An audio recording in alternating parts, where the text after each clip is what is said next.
Hi friends, welcome back to Madhuri's channel. నేను మీ మాధురి. ఈరోజైతే నా వీడియోలో వెజిటబుల్స్తో చీజ్ బర్గర్ చేశానండి. వెజిటబుల్స్ పిల్లలు ఎలాగో తిన్నారు కాబట్టి నేను ఇలా ట్రై చేశాను. పిల్లలు ఇష్టంగా తింటారనేసి ఈ వెజిటబుల్స్ అన్నీ పెట్టేసుకొని పైన చీజ్ అనేది అప్లై చేసుకొని చేశాను. ఇది ఎలా తయారు చేయాలో నేనైతే చూపిస్తానండి. సింపుల్ రెసిపీ, తొందరగా అయిపోతుంది. ఈ వెజిటబుల్స్ అనేది మనం ముందుగా కట్ చేసి పెట్టుకున్నామంటే ఇంకా ఈజీగా అయిపోతుందండి. దానికోసం నేను ఇప్పుడు ఒక ప్యాన్ తీసుకున్నాను.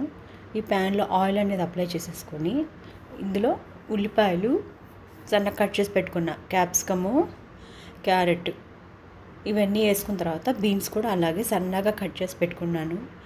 మీకు ఎంత ఈజీ అంత సన్నగా ట్రై చేస్తే అంత సన్నగా కట్ చేసుకోండి, చాలా బాగుంటాయి. ఇవన్నీ కట్ చేసేసుకున్న తర్వాత సాల్ట్ యాడ్ చేసేసుకొని కొంచెం ఉడకబెట్టుకున్నాను. అందులో ఇప్పుడు గరం మసాలా, చాట్ మసాలా వేసుకున్నాను. అలాగే ఈ చిల్లీ ఫ్లాక్స్ కూడా వేసుకున్నాను అనమాట, కారం. ఇవన్నీ యాడ్ చేసేసుకొని ఒకసారి బాగా కలుపుకుందామండి.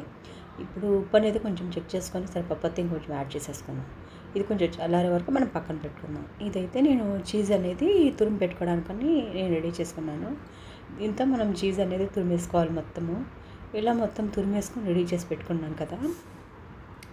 ఇలా రెడీ చేసుకున్న తర్వాత నేనైతే ఈ బర్గర్ బన్స్ తీసుకున్నాను. ఈ బర్గర్ బన్స్ తీసుకొని వాటిని నేను పై భాగం వరకే కట్ చేసుకున్నాను, 4 భాగాలుగా. అంటే కిందకి టచ్ అవ్వకుండా పైన వరకే కట్ చేసి పెట్టుకున్నాను. ఇలా అన్నీ కట్ చేసి పెట్టుకున్న తర్వాత ఈ మధ్యలో మనం కట్ చేసి రెడీ చేసి పెట్టుకున్న ఈ వెజిటబుల్స్ మిశ్రమంని ఈ 4 సైడ్స్ మనం అయితే లోపల ఫిల్ చేసేసుకోవాలి.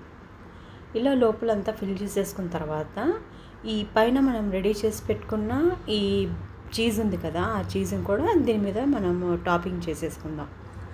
ఇలా అన్నీ టాపింగ్ చేసేసుకొని రెడీ చేసుకొని పక్కన పెట్టేసుకుందాం.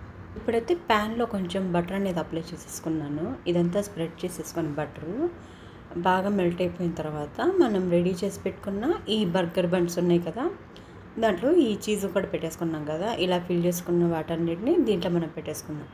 ఒక 10 మినిట్స్ సిమ్లో పెట్టేసుకొని ఉంచుకున్నామంటే ఈ చీజ్ అనేది బాగా మెల్ట్ అయిపోతుంది.